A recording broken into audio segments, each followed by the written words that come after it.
Krepšinio kamuolys su 3D printeriu, taip įmanoma. Toksai galbūt neatsigaus. Bet toksai gaunasi. Bet ne viskas taip paprasta. Žinoma, reikės spausdintuvo, plastiko džiovintuvo, specialaus plastiko ir kad viskas gautųsi geriau, 0,6 mm galvutės.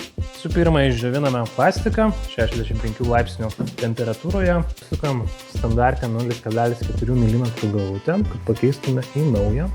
Pasižiūrim krepšinio kamuolio modelį, ar viskas tvarkoje, pasirenkam nustatymus, jeigu kažką reikia pakeisti ir paleidžiam spausdinti.